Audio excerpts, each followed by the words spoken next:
Get this, in December of 2021, I gained just about 200 followers on Instagram. But in January of 2022, I gained over 1,200 new followers. If you want to learn how I was able to increase my growth rate on Instagram by 500% in 1 month, then you, my friend, better keep on watching. Hello, welcome back to the channel, my friends. Or if you're new here, hi, my name is Katie, and here on YouTube, I love to talk about social media, content creation, and being a digital entrepreneur. If that sounds good to you, make sure you hit the subscribe button. In today's video, I'm gonna be spilling all of my secrets about how I was able to increase my Instagram growth a lot from December of 2021 to January of 2022. Before we get into my observations and theories about the exact strategies that led to me increasing my growth and eventually actually gaining over 1,200 new followers, I think it would be helpful if we take a look at my analytics and I kind of walk you through basically what happened on my Instagram over the month of January, and we can kind of pull out those trends together, and then we'll talk about how you might be able to apply it to your own strategy. Okay, so let's take a look at my analytics. My personal preference is to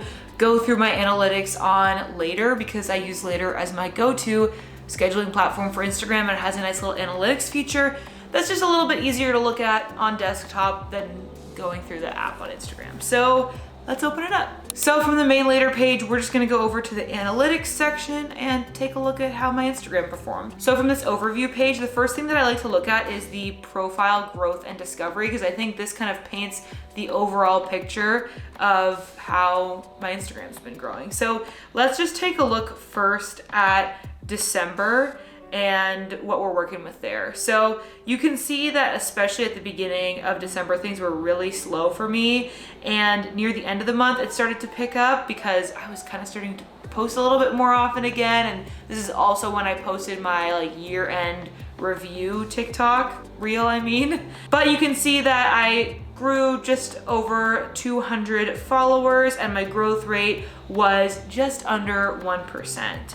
Now, before we get into how I did in January, I did just want to show you the kind of overall picture of my Instagram account in 2021, because I think that's also helpful to see. So if we look at just the past year, so technically from January 26th of 2021 to now, you can see that I had some really quick growth at the beginning of 2021, and that's when I honestly posted a video similar to this that I'll link up here about how I gained 1,000 followers in a month. But honestly, from there on, I got really burnt out and really slowed down on my posting, and I was very inconsistent, especially after March of 2021. So you can see that the line becomes pretty much flat, and actually after we get to about August, we see a bit of a dip and I start losing followers for a bit there. And then finally in December and then going into January, you can see that that curve starts to go up again, which is obviously good to see. But I just wanted to acknowledge that if you've kind of gone through that and you've seen a dip in your account, you can come back from it. I know that it feels really hard and really discouraging, but that's how it goes sometimes as a creator. We deal with burnout. Okay, so now looking at the past month, we will look at January. Starting from just the 1st of January to now, you can see that my growth rate is now 5%, which is a 500% increase from the 1% growth rate I saw in December, which is pretty incredible. And I've gained over 1,200 followers, which is really exciting. And you can kind of just see that steady growth going on there. The biggest thing that we always see in our analytics when you all of a sudden start growing is you can see that the impressions wave is really big. I know that there's dips and that can seem like, oh, is that a bad thing? But if we compare this to December, if you just look at how the impressions line changes there, yeah, it's a lot closer to flat with, oh, a bunch of impressions at the end of the month. That's when I posted my year-end review reel and all of a sudden got a lot of views. So you kind of expect there to be ups and downs because impressions spike when you post a new piece of content, but you want those waves to hit higher, and that means that you're getting higher impressions on your content, which is going to lead to more followers. Okay, so if we keep scrolling down, profile interactions can also be a helpful metric to look at. So this is just the last 7 days. We'll look at all of January. Actually, we'll look at all of December first. So you can see that, you know, my daily profile views were like quite a bit under 200, often under 100 every day, except for, when I posted that reel. We're seeing a trend, obviously. Then if we go to January, profile views are, you know, well over 200, sometimes over 500 some days. Profile views are obviously going to help you convert to new followers. So that's because of posting reels and people checking out my profile after finding my reels on the Discover page or whatever. If we look at my best performing posts, now unfortunately Later doesn't have access to any data about reels, so we can only see my feed posts, but you can see this little carousel here where I kind of talk about body image and confidence has the highest engagement rate, just under 6%, which I'm pretty happy with. When I had a smaller account back when I was like under 10K, more like probably 2 or 3K followers, like I would aim for like a 10% engagement rate, which is very, very high. Normally you would expect anywhere from like 2 to I would say 6% is like quite a healthy engagement rate. So I'm good with that. Then we have one carousel that performed really well at 4.2% engagement, which is great. And then a couple other posts that, you know, did fine, but like nothing amazing. But it's good to kind of see that like talking about body image and self-confidence seems to be a big trend that does well with my audience. And then also informative carousels about Instagram can be pretty good. But I did post some other Instagram carousels that are like, so hard to say. If we look at post performance, what I really like about Later is just like how you can see all this data at once. So again, we're looking at the month of January. We can actually organize this by engagement, and then you can kind of just go through all your content and see what did the best. So again, we have this body image one, then this one about starting again on Instagram, some other top ones. I did a giveaway with a brand.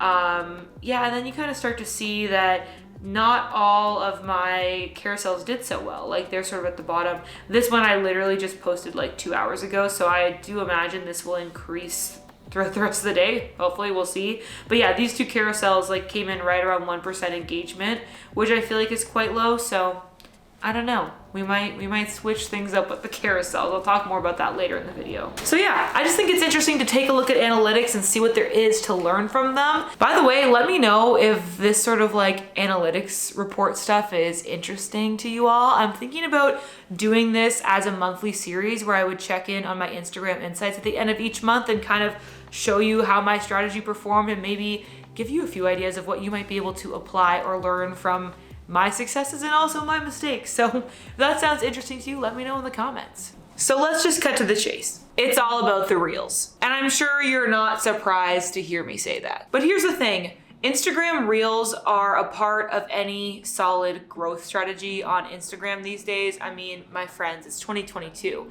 But it's not just about posting as many Reels as you can. It's about having the right strategy and plan behind those reels. And I also feel like it's about balancing out the different types of reels you can make so that you make sure that you are reaching the right kind of audience and also serving your existing audience in a variety of ways. So let's talk about some of my best performing reels and why I think they did so well. Also, I'm super excited because since the last time that I really dove into Instagram Insights here on my YouTube channel, Instagram has finally added Insights for Reels. And unfortunately, Later doesn't have that like connection to Instagram's API or whatever, but we're gonna look at it right inside Instagram Insights right now. So as of the recording of this video, in January, I have posted 8 feed posts, 52 stories, and 16 reels. Let's look at the reels and see which ones have been performing the best. So I'm gonna organize it by plays, and I am going to do the last 30 days, which is gonna include a little bit of December, but that's all good. My best performing reel by quite a decent margin was my 2021 year in review, and that was really when I kind of dove back into creating more often, was right at the end of December.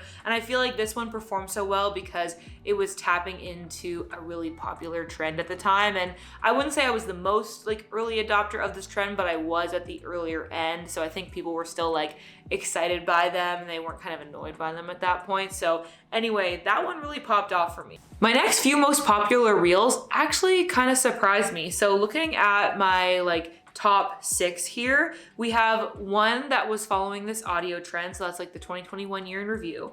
The next one here is giving a tour of my Notion content calendar. This next one is another like sound bite trend where I'm kind of talking about my frustrations with my past self. And the next one, number 4, is kind of a TikTok trend. And again, it's just sort of like a video photo montage. Then I have a video explaining how we create content for our Instagram clients at my social media content creation agency, Creatorly. And then the last one is a tutorial about how to take self-portraits for Instagram. So what I found surprising about this was the vast majority of my reels that I made in January were like soundbite trending audios where I would like lip sync along to the soundbite and then have like a funny text like caption with it.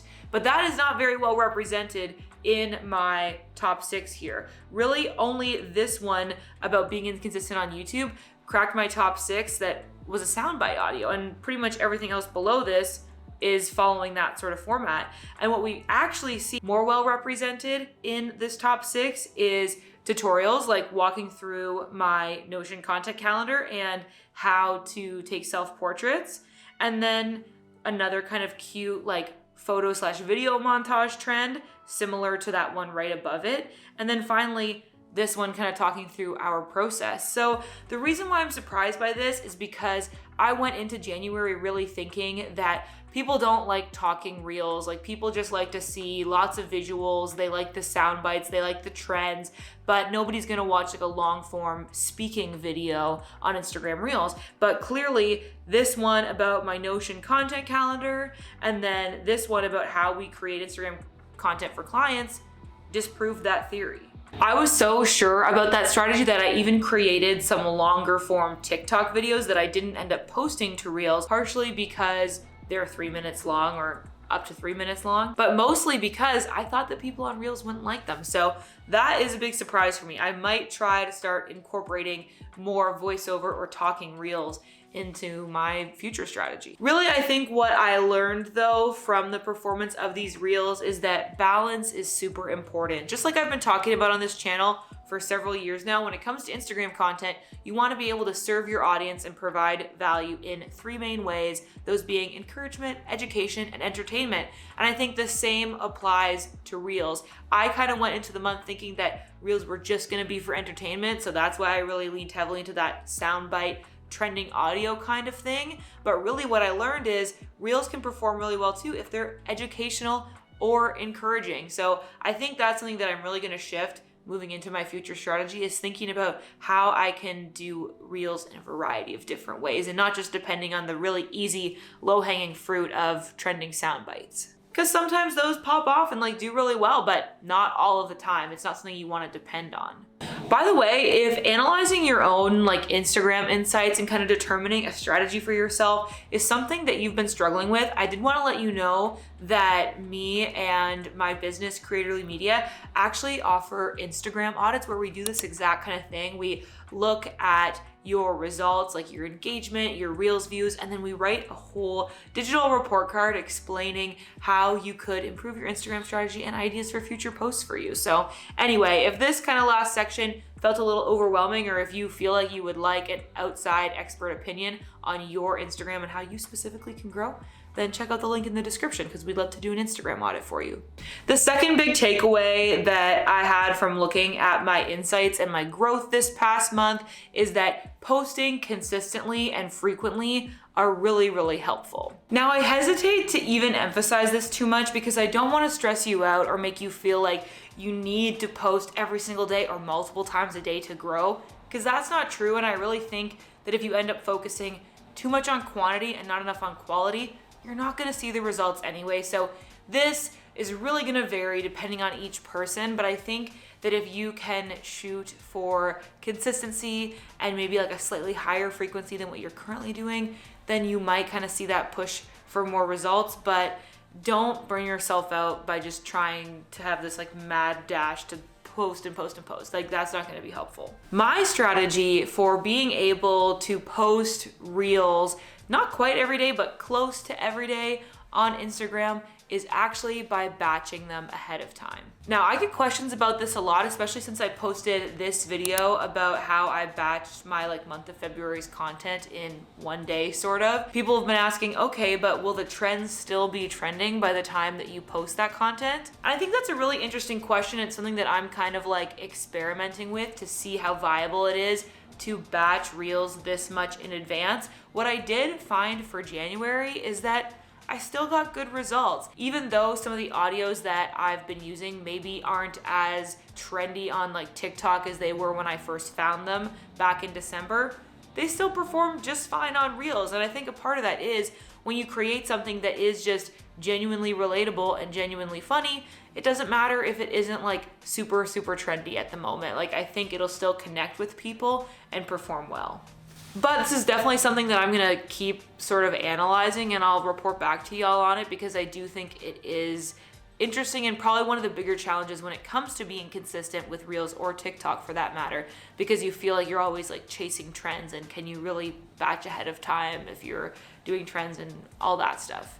But so far I found that the sound bites that I picked out in like early December still seem to perform well in January, so that's pretty encouraging. I sort of felt like in my head as the month went on, I wasn't getting as many views on my soundbite reels, and then I kind of started to get in my head about it, like, oh, maybe these trends are falling off and nobody wants to see this content anymore. But then when I looked back at the numbers, it didn't really bear out. Like, I didn't actually really have less views over the month, and I feel like that is just really indicative of the psychological state you can get yourself in when it comes to Instagram growth, because I had some really good successful reels at the start of the month. I started to get used to the idea of like, well, they at least have to have 5,000 views, or like 10,000 views is really what I should be getting, to the point where when I would get 5,000 or 10,000 views, I'd be like, ah, that's standard. And I feel like that's just like a mindset thing. So anyway, all of that is to say, you need to make sure that you're actually checking your numbers and just like not thinking that you know what your insights are telling you, because it might be more encouraging than you think. Finally, when it comes to consistency, something else that I think is important to note is whether you get 10,000 views on your reels from a single video that hits 10K or from two videos that both hit 5K, that is still 10,000 views on your reels. Sometimes I think so many of us creators can get caught up in this idea that we need to post like viral hits every single time, but that is just unrealistic. And if you spend all your time trying to come up with your next viral TikTok, you're gonna end up posting like very infrequently, and you would have been better off just posting multiple adequate videos and you would have got more views anyway. So try not to get too caught up and just like hitting high numbers all the time, and instead focus on just creating stuff that's really good and that you're proud of, and doing it as often as you can. Finally, in terms of consistency this month, I've been trying to stay really consistent on stories, and while that doesn't have a super direct connection to growth, I do think it is really important because it helps you maintain that engaged connection with your audience. And ultimately, if you are thinking about wanting to work with brands in the future, which is definitely something I have my eye on in terms of my goals for Instagram this year, you're probably going to end up doing collaborations like in your stories. So you want to have good story views and good story engagement. So that is something I also recommend making sure you stay consistent with. I try to post on stories once a day, but I also try to give myself breaks. If I'm sitting there thinking like I legit have nothing interesting to post today, I think it's better to pause than to push yourself to share something that's not actually that good. If you'd be interested in a video about like how to come up with ideas or content for your stories that's not just always behind the scenes day-to-day stuff, let me know, because I feel like that could be a fun video to make. Okay, so to summarize these findings and observations, let's talk about what I am going to keep the same with my Instagram strategy next month and what I'm gonna change or do differently in order to hopefully grow and optimize my growth a little bit more. Okay, so when it comes to Reels, something that I want to keep the same is I definitely want to aim for posting as close to every day on Reels as I can. Part of why I'm excited about that, just to be honest, is because lately I've been having a lot of fun TikTok and Reels ideas, and I just want to share them. I find myself making them and then I'm like, I'm already posting something today. I can't post that many times. I'm gonna save it for another day. So I just wanna keep posting consistently so that I can actually get my ideas out there while they're fresh. And I've seen pretty good results from that, so I wanna keep it up. Right now, I have a bunch of like soundbite and trendy reels scheduled for February, like I did in that batching video. And I'm just gonna keep my eye on it and see if I feel like they're still relevant and interesting, and I might end up swapping them out for something more fresh if I get there and I'm like, oh, this trend's really stale, but we'll see. I mean, I'll be curious to report back next month as well, like if they perform well or if the soundbite thing is like, not such a good strategy. But I'm at least gonna commit to it for February. So stuff that I wanna change when it comes to Reels. For one, I wanna try out a few more different formats. Like I mentioned, I don't wanna just rely on the trending soundbite thing. I definitely wanna do more tutorials. One of my top 6 videos that I showed you was a self-portrait tutorial, and I found that so fun to make because I love shooting my own images for Instagram, and I think it's really empowering and really fun and like a great hobby for people to take up. So I wanna share more tutorials about that. Plus, I got some really good response. Like I got some really encouraging comments, so I wanna try making a few more of those in the coming month. I also kind of want to experiment with the whole like Reels aesthetic thing. Something that I'm really seeing growing in popularity on Reels right now is the whole like pick a trending audio and then flash a bunch of, you know, visually pleasing like photos and videos that sort of express your brand or your personality. Like often they're in like a sort of vlog format or something like that. And I find that really fun. And I think that Instagram has always been like a very visual platform, and this is something that is sort of inspiring to people. It catches the eye. So I sort of want to try that out a little bit in February. And since I'm about to leave on a big van road trip, and I'm also kind of integrating the whole digital nomad van thing into my brand more, I think this might be a good opportunity to do that. So kind of do like a aesthetic Reels, but like the van life take. And then finally, I'm just gonna kind of slowly maybe take sound bites a little bit out of my strategy. I'll probably reduce it from like half or 60% of my content more down to like a third of my content, and we'll like see how that goes. Now, speaking of feed content, what I'm gonna keep the same and what I'm gonna change. I found this past month that carousels can be kind of hit or miss. Like when they do well, they do really well, and then when they don't, they don't. I don't know. I found some kind of underwhelming results with some of my graphic carousels, and they do take time and effort to put them together if they're gonna be good. So I don't know, I wanna sprinkle them in and keep experimenting with it, but it's not something that I'm overly dedicated to, at least for my audience and the kind of content I create. That's not necessarily gonna be true for everyone because we have lots of clients at Creatorly, and I observe lots of other creators doing so well with their graphic carousels. So just because it's not working so hot for me doesn't mean that you should change it if it's working for you. Because I do have some that really pop off and I get a lot of engagement, and then some that just kind of like fall flat. I've been doing a bunch of collab ones with my business account for Creatorly Media because I want to try to get some traffic over there, but I've found those specifically have not done so well. And I kind of wonder if like Instagram is starting to think I'm spammy because every time I do a collab post, it's with Creatorly Media, and like maybe I'm doing it too often, and so they're like not showing it to my feed as much. I don't know. That's maybe a little bit too like conspiratorial to think that, but I'm gonna experiment at least with the carousels that I do have planned, doing them not as collabs, and we'll see if that changes the results. And then when it comes to my more like vulnerable captions, especially stuff about body image, that always seems to perform well and people respond well to that message and just the whole like vibe of it. So I'm gonna keep sprinkling that in where I can too. I feel like I'll probably keep that about the same portion of my strategy moving into next month. Yeah, it's kind of always a good standby for me, and obviously I like to share that kind of content. And finally with stories, probably not gonna change too much other than just try to be consistent as possible. And as I'm moving into this slightly new like lifestyle situation, I'll probably share more on stories because people seem to respond really well to my van life content on stories. I think people are into the whole like digital nomad thing, so I'm gonna try to wrap that in wherever I can and just engage with people as much as possible. And I hope that I can have more DM conversations because I don't get a ton of replies to my stories, so maybe prompting that a little bit more, letting people know that I like to have those combos and they can reply to me. So yeah, but otherwise kind of keeping the story strategy mostly the same. And that is my Instagram Insights report and strategy wrap up for January of 2021. Super happy with my results. Obviously gaining over 1,000 followers in a month is something to be proud of, and I'm really excited about it. And I hope that I can continue to see these results, or maybe even better, moving into future months. But you know, we take it as it comes. And I think the most important thing is that no matter what your growth on Instagram looked like this past month, that you feel proud of yourself for getting out there, putting yourself out there online, and creating content that you feel proud of. So like I mentioned before, if this style of video was interesting to you, please let me know, because I think it'd be really fun to do monthly wrap-ups on my Instagram Insights and just kind of report back to y'all on how my strategy is performing and things that I might try or change, because it might give you some ideas of what you can do with your strategy too. As always, thank you so much for watching. I hope that you are having adventures and following your dreams, and I'll see you in the next video. Bye.